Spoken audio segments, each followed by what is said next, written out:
Le prophète nous a transmis des clés précieuses pour atteindre la foi parfaite. Aujourd'hui, découvrons ensemble 13 hadiths bouleversants qui décrivent les signes de cette foi authentique.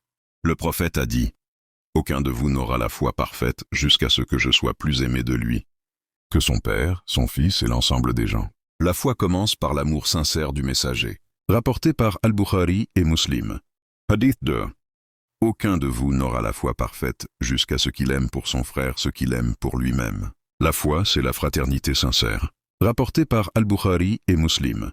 Hadith 3. Le croyant n'est pas croyant tant qu'il ne désire pas pour son frère ce qu'il désire pour lui-même. La foi n'est pas égoïste, elle se partage.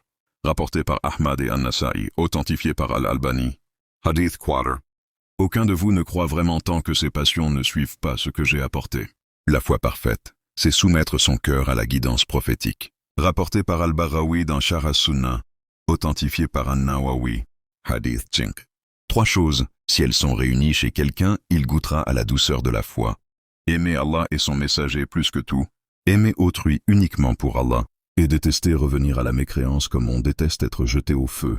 Rapporté par Al-Bukhari et Muslim. Hadith 6. Le croyant le plus parfait dans sa foi est celui qui a le meilleur caractère. Rapporté par At-Tirmidhi, authentifié par Al-Albani. La foi se reflète dans le comportement. Hadith 7.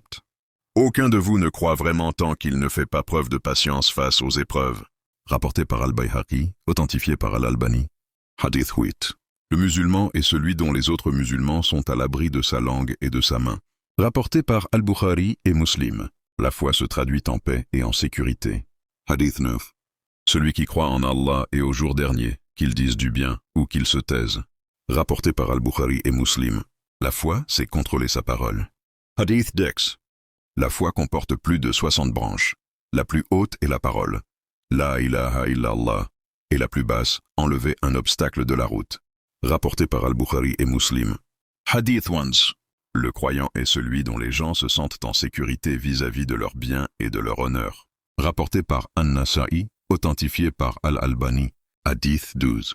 Le croyant le plus fort est celui qui maîtrise sa colère. Rapporté par Ahmad et authentifié par Al-Albani. Voilà 12 hadiths qui décrivent la foi parfaite. La question est, combien d'entre eux appliques-tu dans ta vie? N'oublie pas, la foi n'est pas seulement une parole, c'est une lumière qui se vit chaque jour.